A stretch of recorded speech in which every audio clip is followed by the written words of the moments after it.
Hari ini kita akan membahas sebuah topik yang sangat menarik.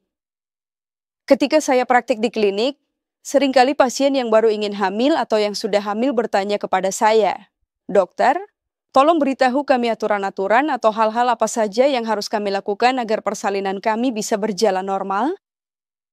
Saya sangat senang ketika ada yang bertanya seperti itu, tentang aturan apa saja yang harus diikuti agar persalinan bisa berjalan normal atau kelahiran bisa berlangsung secara alami. Sebenarnya, proses persalinan normal ini, apa saja yang harus dilakukan agar bisa melahirkan secara normal? Menurut saya, kalau saya jelaskan secara lebih rinci dan mendalam, itu akan lebih bermanfaat untuk semua orang. Karena itu, video ini tidak akan cukup jika hanya satu episode. Saya akan membaginya menjadi dua bagian. Pada bagian pertama hari ini, saya akan membahas hal-hal yang harus diperhatikan sebelum hamil agar nantinya persalinan bisa berjalan normal. Melahirkan secara normal bukan hanya berarti bayinya lahir dengan normal saja. Dalam perencanaan persalinan normal, kita punya dua tujuan utama. Pertama, ibu yang melahirkan harus tetap sehat, dan kedua, bayi yang baru lahir juga harus sehat. Jika kedua hal ini terpenuhi, maka tujuan utama dari persalinan normal sudah tercapai.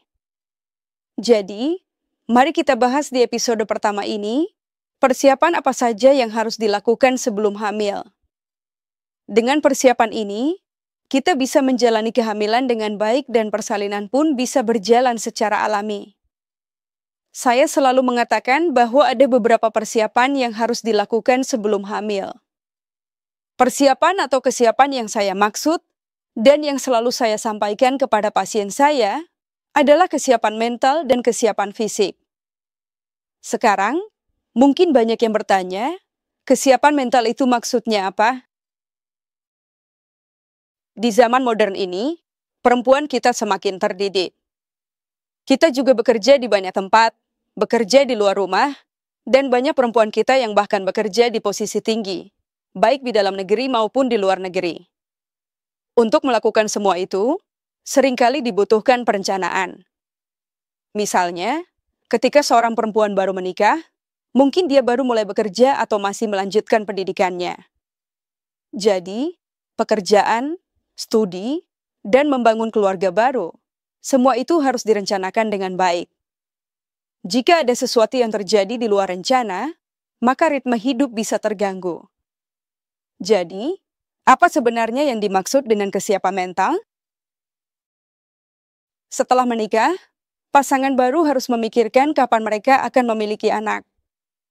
Mereka harus menentukan waktu yang tepat untuk memiliki anak, misalnya 1 tahun, 6 bulan, atau 2 tahun setelah menikah.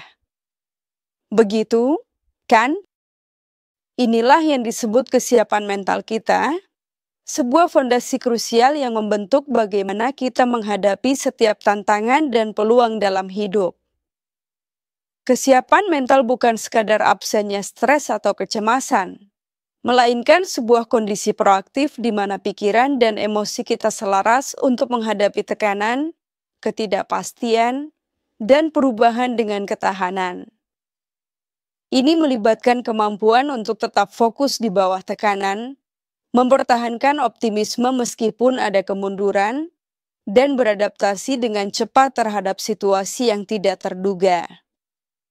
Kesiapan mental adalah tentang membangun kapasitas internal untuk mengatasi rintangan, belajar dari pengalaman, dan terus maju dengan tekad.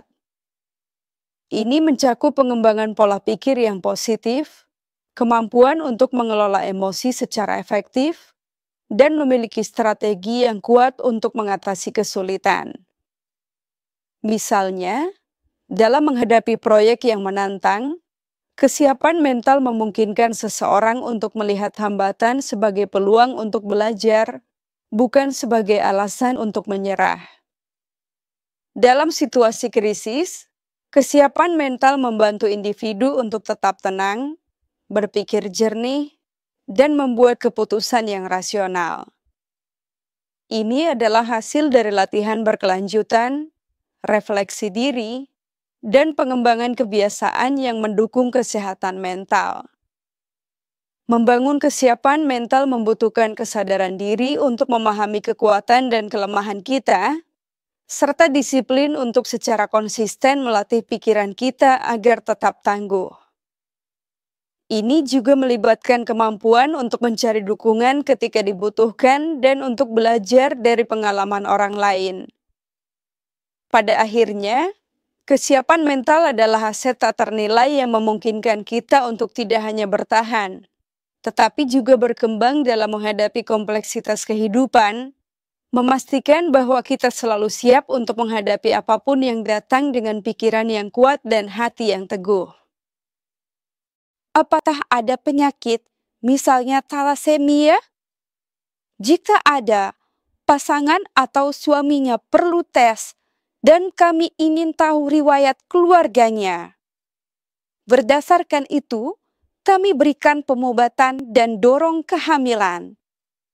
Jika dia anemia, kekurangan darah, kami juga ingin tahu penyebabnya. Apakah itu karena pola makannya atau karena kekurangan zat besi? Itu harus kita cari tahu dan tangani sesuai penyebabnya. Banyak orang alami masalah tiroid seperti hipotiroid atau hipertiroid. Jika ada masalah itu, harus diobati dulu. Ada informasi penting yang harus diketahui semua orang jika ibu alami masalah tiroid di awal kehamilan dan kemudian hamil. Seringkali kehamilannya bisa berakhir keguguran. Jika tidak keguguran, seringkali anak yang lahir memiliki IQ rendah. IQ artinya tingkat kecerdasannya rendah. Jadi, kita bisa mudah memahami betapa pentingnya hormon tiroid ini. Anda pasti tidak ingin anak Anda berprestasi buruk di sekolah. Anda pasti ingin anak Anda pintar belajar, juga aktif kegiatan ekstrakurikuler.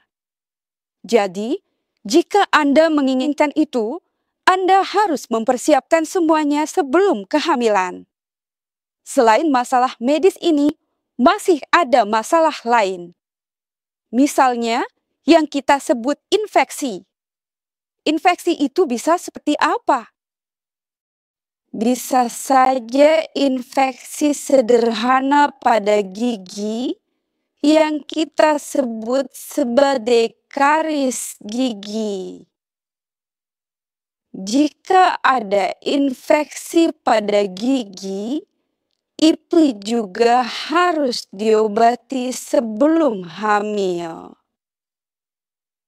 Karena ada beberapa pengobatan yang tidak bisa dilakukan saat hamil. Infeksi gigi kadang-kadang memerlukan perawatan saluran akar. Kadang juga butuh tindakan yang lebih ekstensif.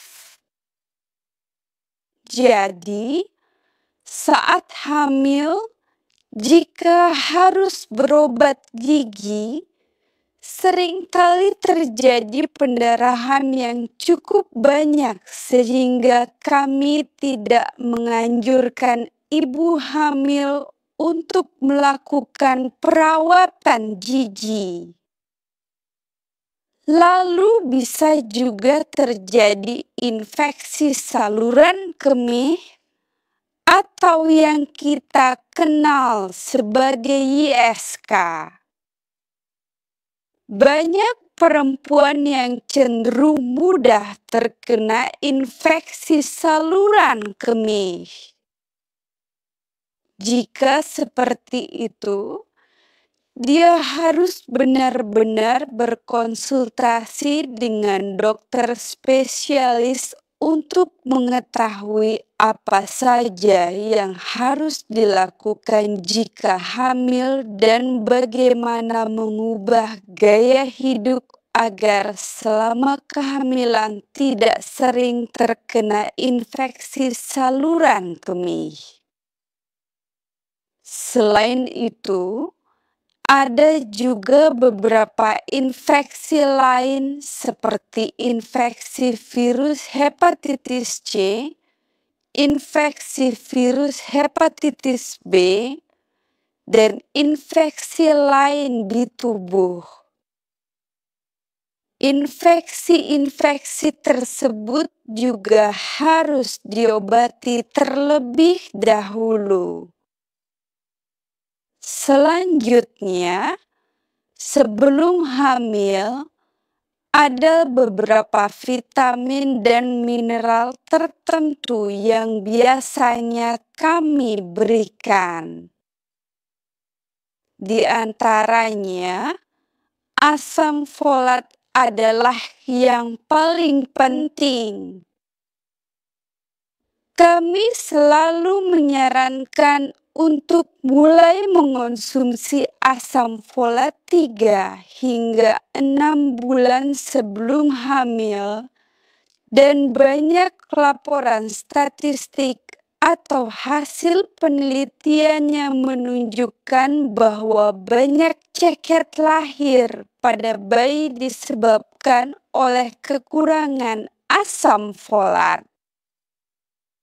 Jika kita bisa memberikan suplemen asam folat kepada seorang perempuan 3 hingga 6 bulan sebelum hamil, maka banyak cacat lahir yang bisa kita hindari.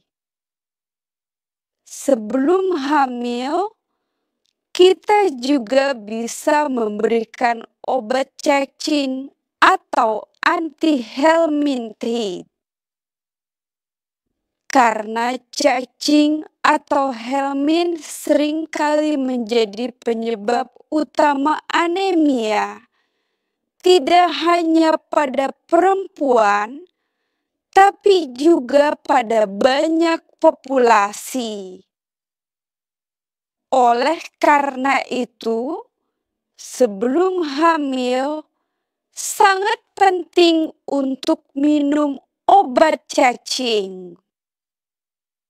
Selanjutnya, jika seseorang memiliki hipertensi atau tekanan darah tinggi, maka obat yang diminum untuk tekanan darah tinggi itu